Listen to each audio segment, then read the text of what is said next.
Pennsylvania Files.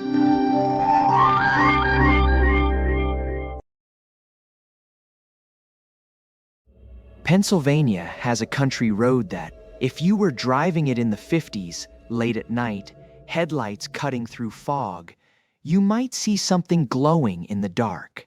Some folks said his skin was green. A glowing green ghost.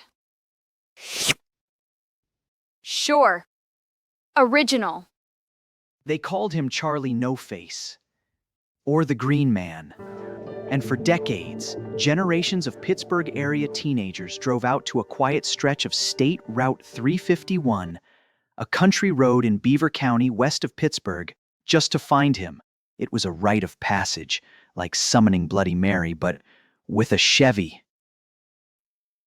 The teenagers turning a random local into a ghost story. Why do I feel like I've heard this one before? Here's the thing. The Green Man was real. His name was Raymond Theodore Robinson, born 1910 in Beaver County. He wasn't a ghost. He was a man.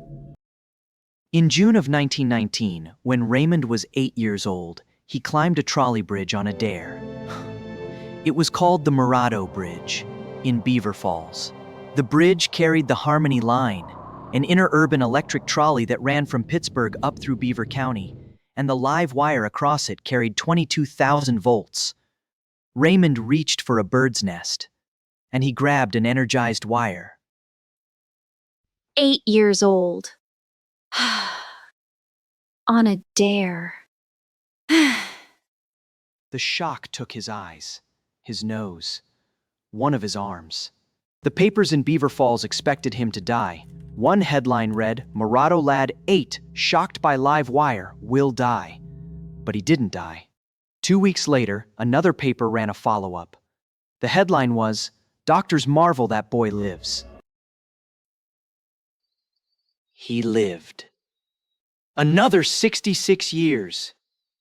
Raymond moved in with relatives in Koppel, a small borough on the west bank of the Beaver River. He spent his days at home, making things, doormats, wallets, leather belts to sell. And because he'd been blind since he was 8, he became an avid radio listener.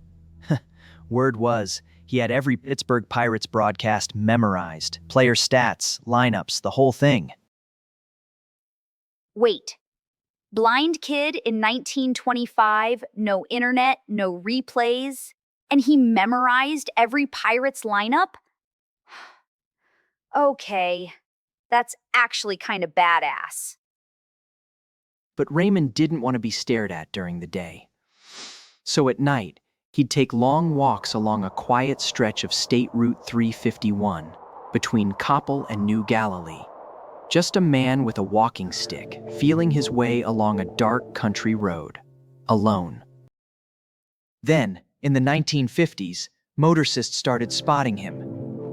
And the way stories travel in western Pennsylvania, quiet at first, then a name attached, then a nickname, they started calling him Charlie No-Face and the Green Man. Word spread, Pittsburgh kids drove out to find him. It became a thing you did. Of course they did. A real guy walking down a road alone, and an entire generation decided he had to be a ghost.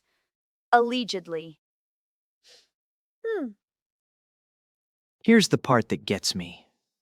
The visitors who tracked Raymond down, most of them came to gawk. Some brought beer. Some brought unopened packs of cigarettes. He'd take the beer, and then he'd talk to them. Pose for a photo if they asked. One of his relatives, looking back decades later, said the legacy that should stick is the simplest one, that he was kind to everybody. Okay. That's actually sweet.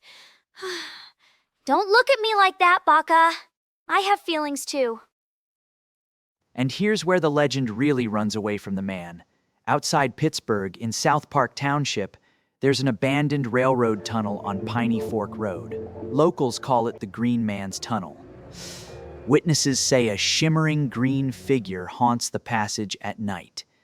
Except, Piney Fork is roughly 40 miles from where Raymond actually lived. There's no record he ever set foot in that tunnel.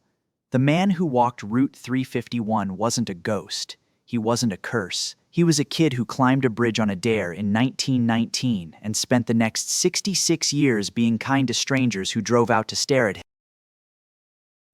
Raymond stopped walking in his later years. He moved into the Beaver County Geriatric Center in Brighton Township. He died there in 1985. He's buried at Grandview Cemetery in Beaver Falls.